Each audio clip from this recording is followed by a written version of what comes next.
श्रीमते श्रीवराहमहादेशिकाय नमः। श्रीमते श्रीरङ्गरामानुजमहादेशिकाय नमः। श्रीमते वेदान्तरामानुजमहादेशिकाय नमः। श्रीमते निगमान्तमहादेशिकाय नमः। श्रीमते भगवते भाष्यकाराय महादेशिकाय नमः। श्रीमते कुलभूषणमहागुरवे नमः। श्रीतरङ्गमगनन्दिनी हेमाब्जनायिका समेत श्रीदेवनाथ परब्रह्मणे नमः। श्री अलर्मेल मंका नायिका समेत श्री श्रीनिवास परब्रह्मणे नमः। श्रीमान वेंकटनाथार्य कवितार्किककेसरी वेदांताचार्यवर्यो मे सन्निधत्तां सदा हृदि। श्रीमते निगमान्त महादेशिकाय नमः। பகவதாலோட சேர்ந்து அடியேனும் இந்த சுவாமி தேசிகனுடையதான அத்தியுதமான ஸ்ரீனிவாசனுடைய தயையை பேசுகின்ற கிரந்தமான தயாசதகன் அனுபவிச்சுருக்கோம். இதுகாரம் பிரபத்தேதம் கிரிம் பிராய என்ற ரீதியிலே கிரியை சுவாமி நமஸ்காரம் பண்ணி ஆழ்வாராதிகளை நமஸ்காரம் பண்ணி கமலா காந்தி பஜேன்னு சொன்னார். அந்த கமலா வாசனை நான் பஜிக்கிறேன்னு சொல்லி இப்போது இந்த பாசுரத்தாலே பராசர மகர்ஷியை சுவாமி சேவிக்கிறேன். பராசரமுகான் வந்தே பகீரதநயதே ஸ்திதாம் கமலாகாந்தகாருண்ய கங்காப்ளவாஹிதமத்விதான். கங்காப்ளவாவிதமத்விதான் அற்புதமான பதங்கள் போட்டிருக்கார். என்னை போலவேன்னு மத்விதான்னா என்னை போலவேன்னு ஒரு அர்த்தம் இந்த இடத்துல இருக்குது. பராசரமுகான் வந்தே சுவாமிக்கு இந்த வந்தே பதம், பஜே பதம், நமஸ்கார பதம், பிரபத்தி பதம்லாம் ரொம்ப அடிக்கடி உபயோகப்படுத்துறது. அதனால் பிரதம ஸ்லோகத்திலே பிரபத்தேதம் கிரிம் பிராயகான்னு ஆரம்பித்தார். இங்கே பராசர முகான் வந்தே பராசரனை சேவிச்சுட்டு அவர் முகத்தாலே கமலாகாந்திய காருண்யதான ஸ்ரீனிவாசனாகிய தயையும் சேவிக்கிறேன் அப்படின்னு அர்த்தம். பராசர முதலிய மகரிஷிகளை சுவாமி தேசிகன் நமஸ்காரம் பண்ணுற இந்த தயா சதகம் ஆரம்பிக்கிறதுக்கு முன்னாடி இவெல்லாம் எப்படின்னாக்கா ஒரு பகீரத பிரயத்தனம் போலே இருக்கக்கூடியதை நம்மளுடைய வைஷ்ணவ தர்மத்துக்கு, சனாதன தர்மத்துக்கு, அதாவது அந்த ஒரு பிரயத்தனம் பகீரதனுடைய பிரயத்தனத்தாலே எப்படி நமக்கெல்லாம் கங்கை சபலமாச்சோ அதை போல இந்த பராசர மகரிஷிகாதிகள்லாம் இருக்காளே அவளுடைய தபோபலத்தினாலே நமக்கு நல்ல கிரந்தங்கள் கிடச்சிது. சீனிவாசனுடைய தயை நமக்கு கிடைக்கிறதுக்கு அவளுடைய தபோபலம் தான் காரணமாச்சு. அதனாலே இங்கே சொன்ன பராசர முகான் வந்தே பகீரத நயனே ஸ்திதான் அப்படின்னு சுவாமி தேசிகன் பதம் சாய்ச்சிருக்கார். ஏன்னா பகீரதன் எப்படி பிரயத்னத்தாலே நரகலோகவாசிகளும் அவளுக்கு ஒரு சுகிருதம் அடையும்படியானது அந்த கங்கையினுடைய பிரவாகமானது இருந்தது. எதனாலனா அவனுடைய பிரயத்னம்தான் காரணம். எத்தனையோ ஆண்டுகள் தபஸ் பண்ணி தன்னுடைய முழு முயற்சியினாலே பகீரதன் அந்த கங்கையை இங்கே இந்த பூலோகத்துக்கு கொண்டு வந்த. அதே போல இந்த சீனிவாசனுடைய தயையாகிய கங்கையிலே நம் போன்ற சாமானிய ஜீவராசிகளும் நீராடிண்டு இருக்கும் இல்லையா. இது பகீரத பிரயத்தனம்னு சொன்னதுன்னா பகு பரிசிரமம்னு அர்த்தம். அந்த இடத்துல சுவாமி தேசிகன் என்ன சொல்கிறாருன்னா தாத்பர்ய ரத்னாவளியில் ஆதௌ சரீரகார்த்த கிரமிக விசதம் விம்சதிர் பக்தி சாக்ரா அப்படின்னு சாய்ச்சார். என்னன்னா இந்த பிரயத்தனத்தாலே ஒரு அபௌருஷயமான விஷயங்கள் நமக்கு கிடச்சிருக்கு. அதாவது நம்முடைய பாவங்களை போக்கி இந்த ஜீவாத்மாவுக்கு நன்மை பயக்கக்கூடியதான விஷயங்களை இந்த பராசர முகான் அவள்லாம் நமக்கு பண்ணி கொடுக்குறான்னு சாய்க்கிறார். பராசர மகரிஷியை சுவாமி எடுத்திருக்கார். இவர் தத்துவ நிர்ணயம் இதுதான் பரதேவதை வேண்டிய வேதங்களோதி என்ற ரீதியிலே சிவன் நாராயணனே பரன் நாம் அவனுக்கு நிலையடியோம் என்று சொல்லும்படி இந்த தத்துவ நிர்ணயம் பண்ணவர்களில் ரொம்ப முதன்மையானவர் இந்த பராசர மகரிஷி இல்லையா. இவரால் தான் இவருக்கு பின் எல்லாமே அவரை ஒட்டி அனுஷ்டானங்கள் பண்ணின்னு வந்துட்டா. அதெல்லாம். அதனால் பகவான் பராசரகான்னு விஷயம் எடுத்திருக்கா. பரதேவதா பாரமார்த்த வேதின்னு ஒரு விஷயம் சாதிக்கிறார். அந்த 2 வாசகம் அவரை பற்றி இருக்குது. வியாச பகவான் பராசர மகர்ஷியினுடைய குமாரரானார். பராசரராலே வியாச பகவானுக்கு ஏற்றமாச்சு. சுவாமி ஆளவந்தாரும் இந்த பராசரரை ரொம்ப நமஸ்காரம் பண்ணுறார். முனிவராய பராசராய என்று அவருடைய கிரந்தத்திலே சோத்திரத்தை சாய்க்கிறார். இங்கே இந்த பராசர மாட்டும் இங்கே அன்வயம் இல்லை. பெரியவா எப்படின்னா வால்மீகியும் சேர்த்து குறிக்கிறார்னா பகு பிரயத்னத்தாலே பிரம்மாவுடைய அனுகிரகத்தாலேயும் நாரதருடைய பரம கடாட்சத்தினாலேயும் வால்மீகி பகவான் ஸ்ரீராமன் இங்கே அவதார திசையில் இருக்கும்போதே இந்த வால்மீகி ராமாயணத்தை எழுதி கொடுத்தார். நமக்கு எவ்வளோ விதமான ஒரு அரிய பொக்கிஷம்பான், எவ்வளோ தர்மங்களை சொல்கிறது ஸ்ரீமத் ராமாயணம்.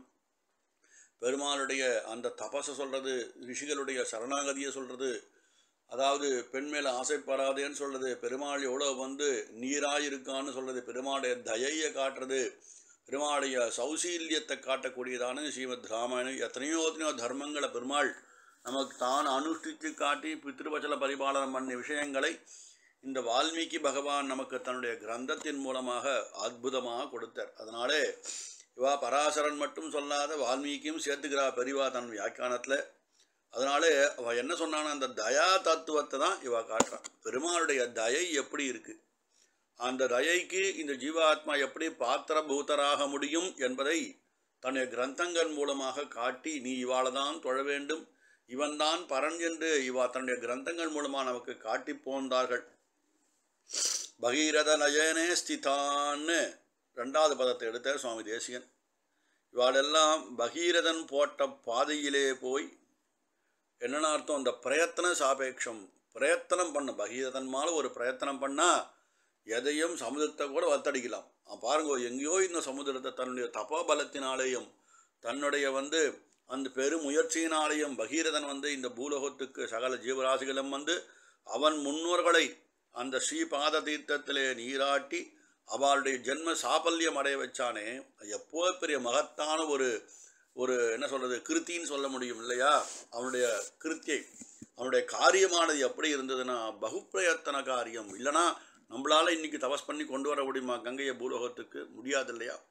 அவள் முன்னோர்கள் எல்லாம் தங்களுடைய ஆத்மாவில் ஒரு ஆர்த்தியோடு இருக்கா. அவள் அந்த சொர்க்கலோகத்துக்கு போலேன்னு சொன்ன பிறகு அங்கேருந்து பிரயத்தனப்பட்டு 1000 வருஷம் தபஸ் பண்ணதாக சொல்கிறா.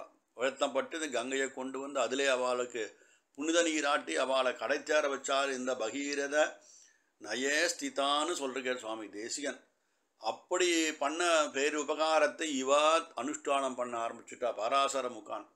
ஏன்னா பெருமாளுக்கு கொடுத்து தபஸ் பண்ணி அதன் மூலமாக இவன் நாராயணன் என்று அறிந்து இவனே பரதேவதை, இவனை தான் நான் நமஸ்கரிக்க வேண்டும் என்று தெரிஞ்சுண்டு நமக்கெல்லாம் அனுகிரகம் பண்ணுறான். அந்த அனுகிரகமானது எப்படி பெருமாள் எப்படி இருக்கான்னு அடுத்த பதத்தில் காட்டியாது சுவாமி தேசிகன்.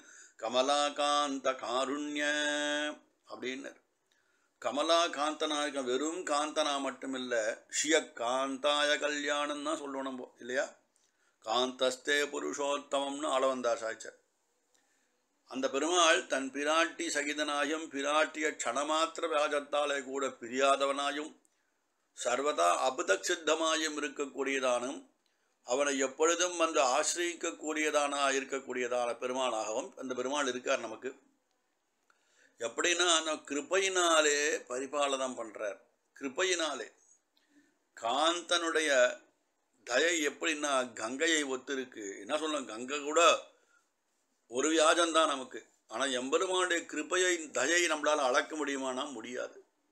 எப்படி கங்காஜலம் தூய்மையாக இருக்கோ அதை போல இந்த பகவானுடைய தயையானது கிருபையானது தூய்மையாக இருக்கு. அதனாலே இந்த பராசராதிகள் எல்லாரும் தங்களை பெருமாளை சேவித்து இந்த ஜீவாத்மாவெல்லாம் கஷ்டப்படுறதேன்னு சொல்லிட்டு இவாளும் தூய்மை அடைய வேண்டும் என்று ஒரு பிரயத்தனப்பட்டு நமக்கெல்லாம் அந்த அனுகிரகத்தை கொடுக்குறா.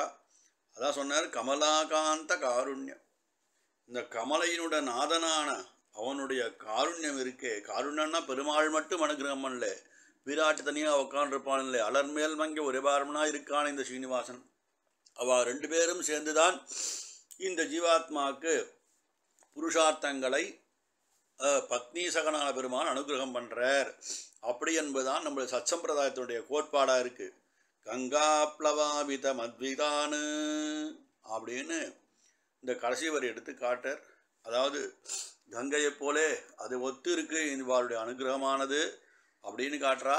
மத்விதான் அப்படின்னாக்கா என்னை போலே அப்படின்னு இந்த இடத்துல லைக் மீன் சொல்லாட இங்கிலீஷில் அதை மாதிரி இந்த கங்கை வந்தது சுவாமி. கங்கையோட புனிதத்துவத்தை இங்கே வியாக்கியாதாக்கள் காட்டுறா. கண்டமென்னும் கடிநகர் பதிகம் ஸ்ரீ பெரியாழ்வார் நமக்கு அனுகிரகம் பண்ணும்போது நிறையா பதங்கள் எடுத்தார். சதுமுகன் கையில் சதுப்புயந்தாளில் சங்கரன் சடையினில் தங்கி கதிர்முகமணிகொன் இழிபுணல் கங்கை கண்டமென்னும் கடிநகரே அப்படின்னு.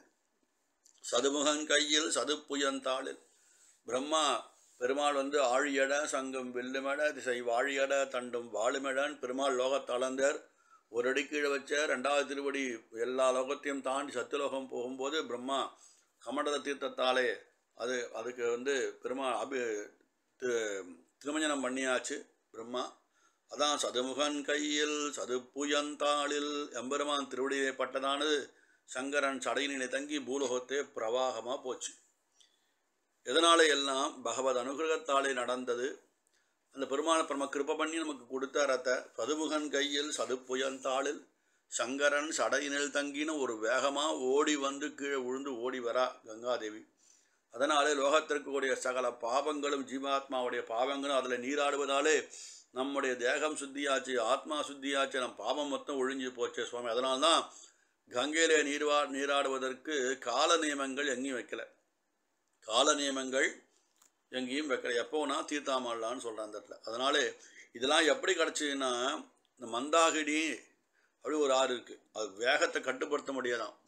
அந்த வேகத்தை கட்டுப்படுத்தி மந்தாகினியும் ஜெயிக்க வல்லதான அந்த வேகத்தை உடையதான ஹயக்ரீவனுடைய ஏதாவது எல்லாத்தையும் கட்டுப்படுத்தக்கூடியவர் இந்த ஹயக்ரீவமூர்த்தி. ஏன்னா தன்னுடைய இந்த ஞானம் அனுகிரகம் பண்ணுறதாலே எல்லாத்தையும் நமக்கு அனுகிரகம் பண்ணக்கூடியவர். சுவாமி தேசிகனுக்கு பண்ண அந்த லாலாமிர்தத்தை கொடுத்ததாலே தேசிகன் போன்ற ஒரு பெரிய நமக்கு அரிய பொக்குஷம் கிடச்சிருக்க மாட்டா. ஹயக்ரீவனுடைய வரப்பிரசாதம் தான் சுவாமி தேசிகன் சொல்கிறார். ஹயக்ரீவனே அவரும் சில விஷயங்கள்லாம் பெரிவானவை எடுத்து காட்டுறா.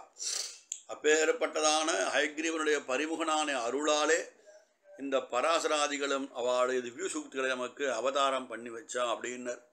வசையில் நான் மரகழுத்தவம் மலரையக் கருளி முன் பரிமுகமாய் இசகொள் வேதனோல் எண்ணிவ பயந்தவனே எனக்கருள் புரியேன்னு கலியன் மங்களாசாசனம். வெள்ளை பரிமுகரு தேசிகராய் விரகால் அடியோம் உள்ள தெளியது ஓலையிலிட்டனம் யாமிதற்கண் கொள்ளத்துணியினம் கோதண்டிகளிலும் கூர்மதீர் அப்படின்னு சுவாமி தேசிகன் இந்த ஹயக்ரீவன் மங்களாசாசனம் பண்ணியிருக்கார். இவ யாவியம் என்ன, இந்த அனுகிரகம் மொத்தமுமே இந்த கங்கையை போன்றதுன்னு சொன்னான். அதான் கங்கைக்கு அவ்வளோ வசதியானது. கங்கா ஸ்நானம் பண்ணியாச்சான் நம்மளத்துல துலா மாதத்தில் கேட்டுக்கிறோம் நம்ம. அதான் தேசிகன் எடுத்து காட்டினார் எப்படி வசதியானதுன்னு கேட்டார்.